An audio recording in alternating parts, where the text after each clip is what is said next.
Bienvenidos a un nuevo video del curso de Estabilidad 3. A continuación, desarrollaremos una explicación del método de las fuerzas. Incluiremos las hipótesis del método y el procedimiento de cálculo. Las hipótesis del método están relacionadas con el material, que tiene que ser un material elástico y lineal. Se supone también la rigidez axial infinita de las barras, de tal manera entonces que el producto E por A será infinito o muy grande, de tal manera entonces que el valor del diferencial de U será 0 o próximo a 0. Esto significa entonces que no se tomará en cuenta el esfuerzo normal para el cómputo del trabajo interno. Se supone que las secciones se mantienen planas luego de que sobre ellas esté actuando la flexión. Esto también trae como consecuencia que entonces el efecto de las tensiones tangenciales es despreciado, por lo tanto los términos relacionados con el trabajo interno que estén vinculados al corte tampoco serán considerados. Es decir, que únicamente consideraremos el término del momento flector a los fines del cálculo o la evaluación del trabajo interno de deformación. Y finalmente, las deformaciones son infinitésimas, es decir, el método se puede aplicar, pero siempre que se mantenga esta hipótesis, y no se puede aplicar a aquellas estructuras que, si bien se mantienen dentro del régimen elástico lineal, sin embargo no tengan deformaciones que sean consideradas infinitésimas respecto de las dimensiones de la estructura. Para explicar el procedimiento de cálculo vamos a hacerlo mediante un ejemplo sencillo. El método de las fuerzas fue introducido aproximadamente en 1870 y a través de él se comenzó a resolver el cálculo de estructuras de las denominadas hiperestáticas. En la figura tenemos una estructura compuesta por 3 barras que en realidad conforman una única chapa y que, como vemos, tiene 4 condiciones de vínculo, es decir, tiene un apoyo doble en el punto A y un apoyo doble en el punto D. Como todos sabemos, una chapa necesita solamente 3 condiciones de vínculo para considerarse un isostático, de tal manera entonces que en este caso estamos frente a lo que se denominaría un hiperestático de grado 1, es decir, tendría una incógnita más que supera el número de ecuaciones posibles que yo puedo plantear a través de la estática. Es decir, a través de la estática puedo plantear sumatoria de fuerzas horizontales igual a 0, sumatoria de fuerzas verticales igual a 0 y sumatoria de momentos respecto de un punto igual a 0. Y esas son las 3 ecuaciones, pero en este caso tendría 4 incógnitas que serían la fuerza horizontal en el apoyo A, la fuerza vertical en el apoyo A, la fuerza vertical en D y la fuerza horizontal en D, de tal manera que serían insuficientes para solucionar el problema. El método de las fuerzas recurre a un procedimiento de cálculo y a una superposición de efectos, de tal manera de que este problema se pueda resolver. En general, el procedimiento comienza con una operación que no es otra cosa que modificar la estructura original y cambiarla hasta que se convierta en un isostático. En este caso, una posible transformación, no la única, pero sí una posible, es suprimir el apoyo horizontal del punto D, de tal manera que el apoyo que antes era doble en el punto D se convierta en un apoyo simple en la dirección vertical en el punto D, y poner en evidencia la incógnita, que en este caso será denominada X1, y que no es otra cosa en este caso que una fuerza horizontal en el punto D, que a los fines prácticos será la reacción horizontal en el punto D. De esta manera entonces, trabajando sobre este isostático fundamental y superponiendo efectos, se puede llegar a la solución del problema, como ya vamos a ver. En general entonces yo voy a tener esta estructura, que es la estructura real, que tiene una carga horizontal y está sostenida por 2 apoyos dobles en el punto A y en el punto D. La voy a sustituir por la superposición de 2 estructuras. Una va a ser el isostático fundamental con la carga de 100 kN y a esa estructura le voy a sumar una estructura isostática fundamental también, cuya única carga será la incógnita x1 que tengo que resolver. Para resolver este problema voy a tener que considerar los desplazamientos. Es decir, al tener esta estructura isostática, lo que va a ocurrir es que al hacer actuar el sistema de la fuerza de 100 kN horizontal en el punto B, se va a producir un desplazamiento horizontal en el punto D o un desplazamiento en la dirección de la incógnita x1 producido por las cargas exteriores. Es decir, la nomenclatura que se utiliza para indicar los desplazamientos es: el primer subíndice indica en la dirección de qué incógnita se refiere, en este caso sería en la dirección de la incógnita x1, y el segundo subíndice indica quién la produce. En este caso, las cargas exteriores se las simboliza mediante el símbolo 0. En general, cualquier desplazamiento que denominemos IJ se va a referir, el primer índice va a ser el desplazamiento en la dirección de la incógnita I producido por la causa J. Es decir, que en este caso estamos, la I sería un 1, que sería en la dirección de la incógnita x1, producido por, y tiene el 0, producido por las cargas exteriores.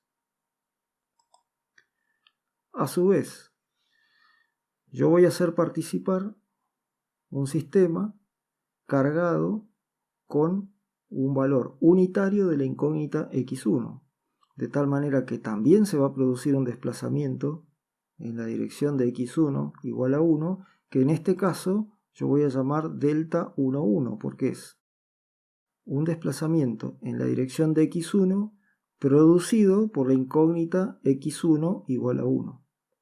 ¿Sí? Este subíndice coincide con el subíndice de la incógnita, como hemos visto antes. Estos desplazamientos, por supuesto, van a ser los que participan en la solución del problema, porque como ya hemos visto, en la estructura real aquí hay un apoyo doble y por lo tanto no existe ningún desplazamiento horizontal de este punto. De tal manera que estos desplazamientos o estas deformaciones que podemos calcular van a ser las que nos van a ayudar a calcular cuál es el verdadero valor de x1, tal que el desplazamiento final de este punto sea 0, o sea igual al desplazamiento que hay en la realidad en la estructura. Como hemos visto, cuando aplicamos el método de la fuerza unitaria, yo puedo calcular un desplazamiento en cualquier dirección y producido por cualquier causa mediante simplemente utilizar los diagramas de momento. En este caso, el desplazamiento en la dirección de la incógnita I producido por la incógnita o causa J va a ser 1 sobre por I, la integral de MI, que es el momento, en este caso sería producido por la incógnita xi igual a 1, por mj, y aquí podría ser las cargas exteriores o podría ser la incógnita xj igual a 1, dependiendo de cuál sea el coeficiente que estoy considerando. Pero de esta manera, ya hemos visto, es posible calcular los desplazamientos en una dirección particular producido por una carga que a mí me interese. En general nosotros vamos a trabajar con estructuras que tienen el producto E por I, es decir, la rigidez a la flexión constante. Por lo tanto, este será un término que va a aparecer en todos los coeficientes y a los fines de facilitar el cálculo podríamos decir directamente que delta IJ será la integral de MI por MJ diferencial de X. Estas integrales se calculan con las tablas, como hemos visto en el método de la fuerza unitaria. Entonces, yo tendré sobre la estructura isostática fundamental que yo he creado, tendré por un lado el diagrama de momentos que produce las cargas exteriores, y a ese diagrama lo llamaré M0. Y por otro lado tendré el diagrama de momentos de la carga x1 igual a 1, que es la incógnita que yo quiero averiguar. Cuando pongo x1 igual a 1, aquí logro lo que yo denomino el diagrama de M1. Entonces, M0 será el momento producido por las cargas exteriores y M1 será el momento producido por x1 igual a 1. En general hemos visto que delta IJ va a ser igual a 1 sobre por i, integral de mi por mj diferencial de x, y en el caso que la rigidez a la flexión sea constante, directamente podré no escribir este término. En este caso, por ejemplo, delta 1, 0 sería el desplazamiento en la dirección de x1 producido por las cargas exteriores.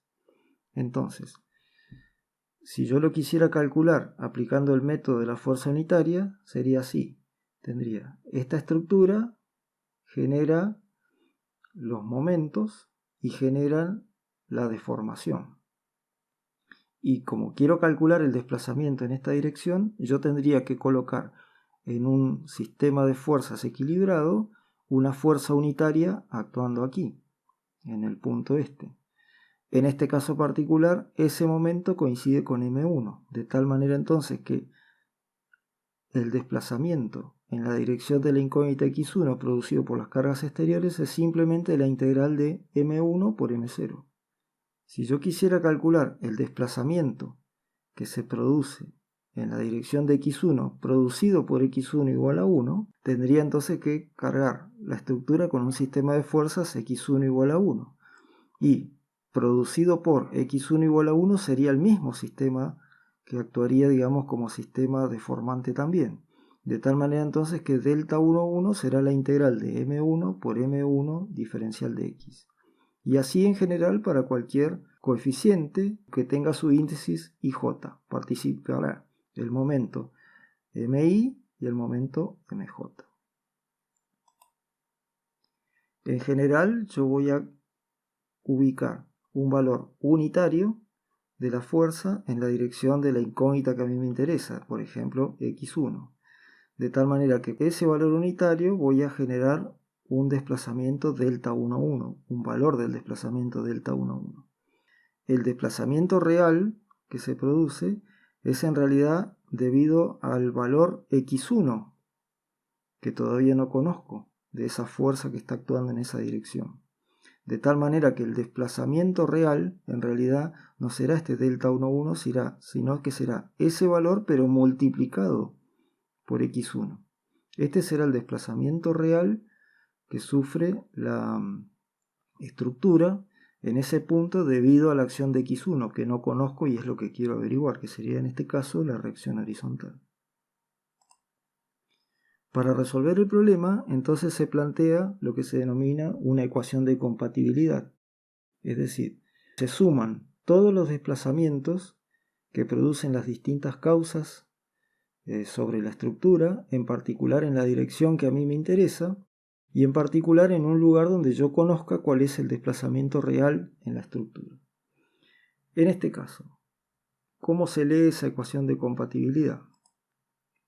Será de la siguiente manera.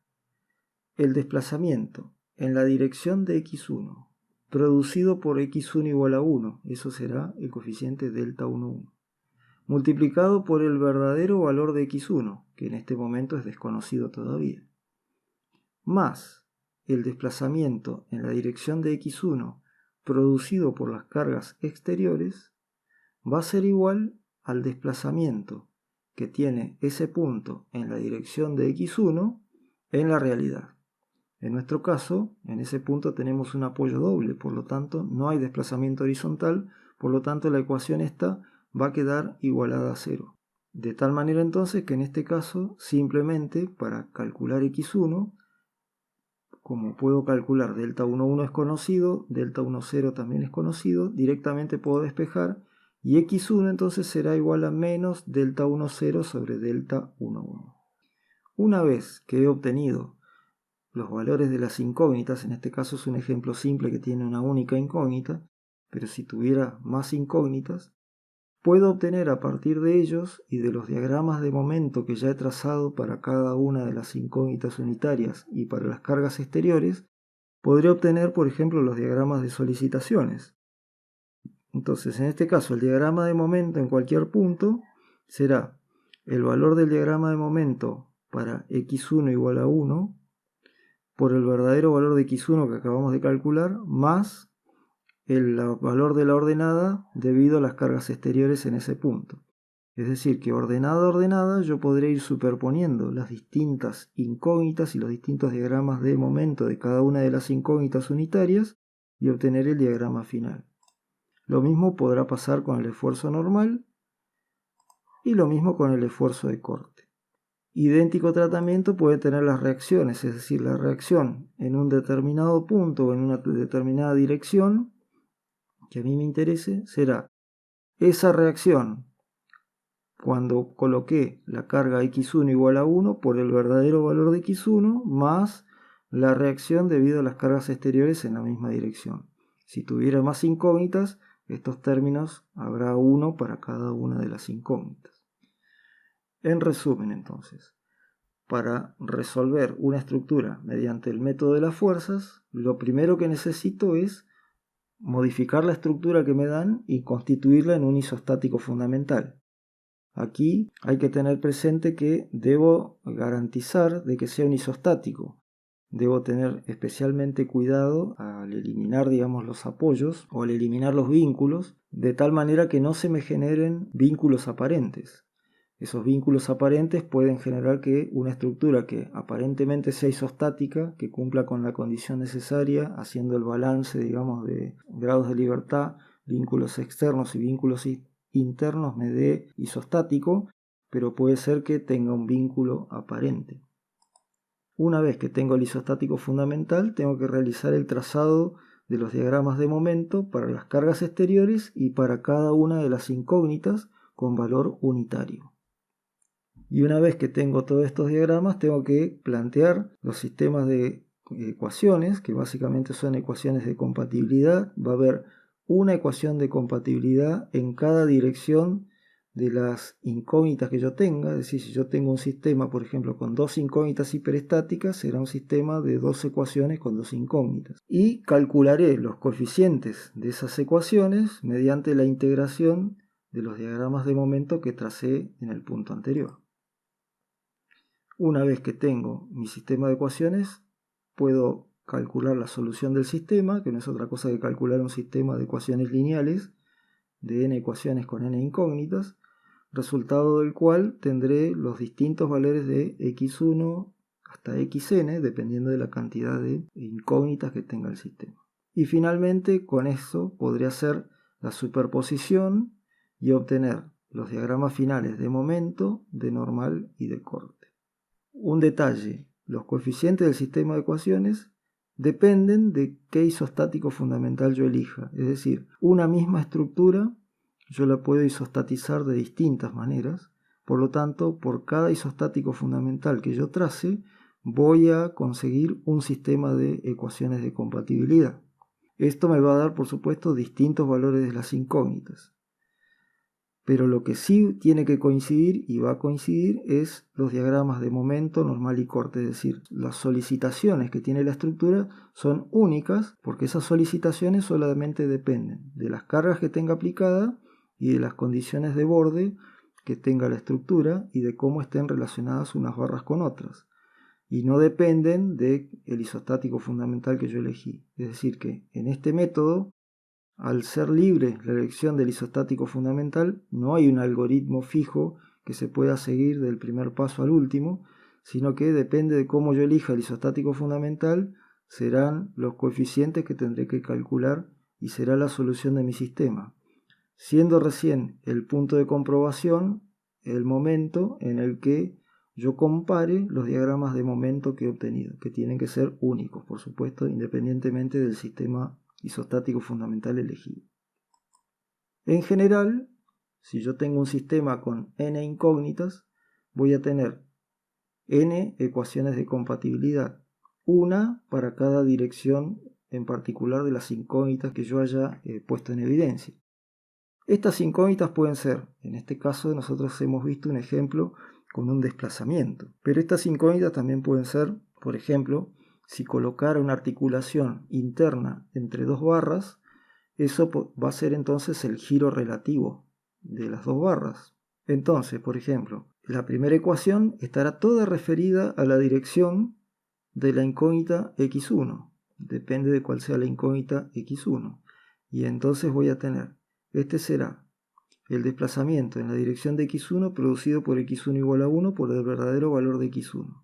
Y este coeficiente será el desplazamiento en la dirección de x1 pero producido por x2 igual a 1 por el verdadero valor de x2 que desconozco. Y así hasta llegar al desplazamiento en la dirección de x1 producido por xn igual a 1 por el verdadero valor de xn más el desplazamiento en la dirección de x1 producido por las cargas exteriores. Así se plantean idénticas ecuaciones. Por ejemplo, aquí tengo para una incógnita que tenga un subíndice i, o sea que toda esta ecuación que va a estar relacionada con la dirección de la incógnita xi.